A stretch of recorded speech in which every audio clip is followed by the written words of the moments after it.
Welcome to COD Zombies Hot Takes. In today's video, I'm going to be giving my most unpopular opinions or hot takes about the Call of Duty Zombies series.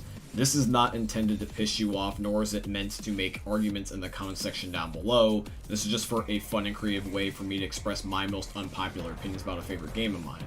So far, I've only had 2 episodes for the series. I've had the pilot and then the sequel. And in those videos, I asked if you guys would like me to make this a long-running series, and both videos got unanimously positive response. So going forward, starting with the 3rd episode here, I am now going to be making this a long-running series here on the channel. As long as you guys continue to support it the way you are, I will continue to make more. So if you guys do end up enjoying this video, just like the other prior 2 episodes, just please drop a like.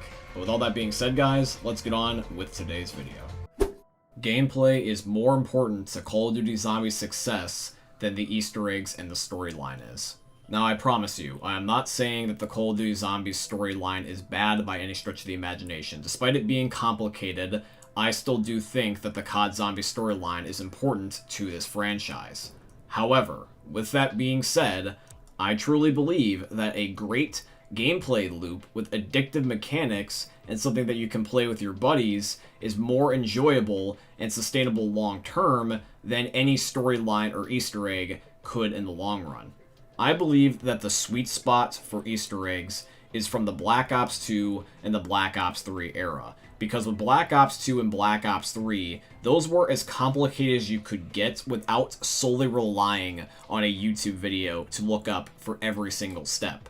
If the Easter egg coordinates with the existing gameplay that a player was going to do anyways, that's the best types of Easter eggs. That's the Easter eggs that you would get on like Mob the Dead and Origins, for example, where you're already sort of starting the Easter egg when you go on to upgrade the staves and go to the Pack-a-Punch. Here is a way to think about it, is that if you look at the history of Call of Duty games and their success, the least popular games are the convoluted ones. The more popular games are the casual ones. And that is why, and I can give an example of 2 games literally back-to-back with different values, that is why Black Ops 4 didn't do well and Cold War did, is because Black Ops 4 was as complicated could get, and Cold War was a reset back to the beginning of starting from square one, trying to just make a good gameplay loop and keeping players entertained. Easter eggs in Call of Duty will always serve their purpose, but they are not the only thing that keeps zombies alive and gives it meaning. Sometimes having a game where it's just fun to play with your buddies for only a year and going back occasionally for nostalgia is okay, and that can be good enough. This might just be me, but I personally think that Outbreak is not actually as bad as people say it is. If it's the only thing in Call of Duty Zombies, then yes, that's a problem. That's where we ended up getting the situation with Vanguard, because it had no round-based zombies, except for literally just a Shi No Numa remake. And that's the same issue that I think is going to once again happen in Modern Warfare 3 Zombies. But when Outbreak is just a secondary mode just for novelty's sake, I think it's a welcomed addition. I liked when they tried to have new game modes in Black Ops 2, for example, with Turned and Grief. Sure, they were not the best game modes, and most of us just all went back to round-based, but the idea of being able to have another game mode was fun to me. I'm not really necessarily sure what exactly would be the best substitute for a secondary mode in terms of zombies that's not round-based, but I would definitely love them to keep trying. Maybe perhaps we could get smaller game modes so that way it doesn't take away from round-based, and we'd have party game modes such as like COD Zombies Gun Game being made official or something. So if Treyarch brings this back for Call of Duty 2024, their next official game, I wouldn't mind, but I think that the best way that they could handle that is having it be at launch and having it addition to the round-based default map that also comes at launch, because if you're just going to use this to fill up a DLC slot, people are going to get irritated again. Now, I know this is definitely a hot take because I don't see nearly as many people advocating for this as much as I would, but I would love for Treyarch or Activision to make public matches actually obtainable and feasible again.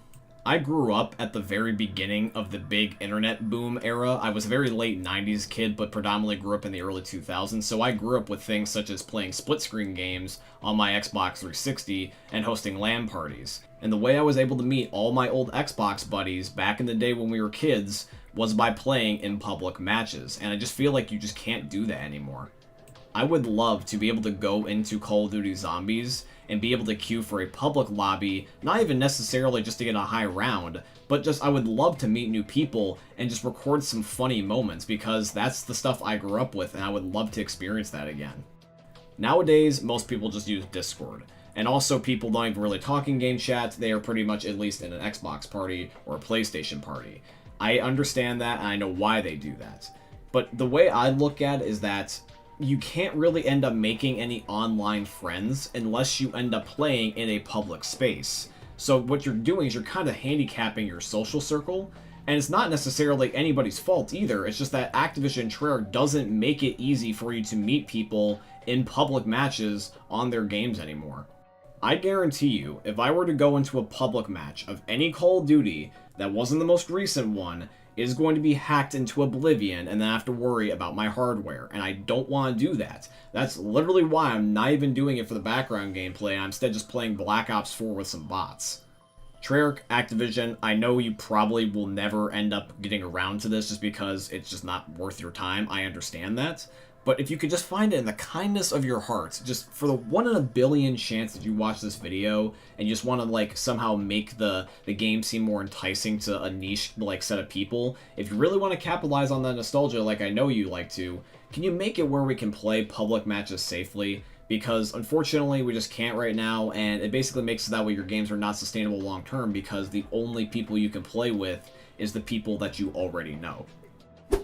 Speaking of nostalgia, as we transition to my final hot take here, you also have to end up being very careful with it, Activision. You must be very, very careful with it, because what I'm going to mention here for my last point is please don't use nostalgia as a crutch. My dear viewer, the one watching this video, let me ask you a question, and let me ask you, does this ring true to you? When it comes to the Call of Duty games, have you ever had it where when you experience a new game and it just isn't your cup of tea, isn't the first thing that you do is to go back to basics and go with what's familiar to you, but then as soon as you end up doing, it feels boring because you've already seen it before, and then you're immediately asking for something new again? This is a gameplay loop that we suffer on a regular yearly basis for the Call of Duty series. It's pretty much a very valid point when developers say we don't know what we want. We end up asking for something new, but when the new is uncomfortable, and it's not just a great educational guess on the developer's part, we ask to go back to basics. But then when we go too much back to basics, we end up getting bored. So it's this back and forth between developer and fan about how much can you end up making something innovative to end up making people feel like they're experiencing some new and fun content that they can later have as memories and think nostalgically back upon, but also at the same time still have something familiar enough and not overwhelming, so that way you can still be able to experience the game in a way that doesn't make you just want to immediately drop it and move on. I love my classic games as much as the next guy, but when they are used as a crutch, it basically kills the game for me, because I would rather just go back and play that old content in the original format anyways. I mean, like, how many times have we had Nocturne Toten be remastered in some sort of capacity for Call of Duty Zombies? It's basically like Shipment or Nuketown for multiplayer. It was originally in World at War, it was remade for Black Ops 1, it's in transit in Black Ops 2, it's remade for Chronicles in Black Ops 3, I don't think it's in Black Ops 4, so we'll skip that, and then it's basically used for a good majority of its assets on D Machine in Cold War. So basically every game besides one has been remastered or reused in some sort of capacity. When nostalgia is handled like Black Ops 3's Zombies Chronicles, and it's in addition to the already existing brand new content, that's when you end up having a good way of handling nostalgia in DLC. When you have it where you handle nostalgia in the sense that you try to treat it like Black Ops 4, where literally half of your maps, 4 of your 8 maps, are a remake in some capacity, that's when you don't handle it well. Black Ops 4 has a remake of Mob of the Dead in Blood, it has a remake of 5 via Classified, it has a remake of Nuketown in the form of Alpha Omega, and finally it has a remake of Call of the Dead with the last DLC of Tagged or Toten. Here's a way to think about it that sounds insane, but the last original map for the Primus crew was Garad Krovi.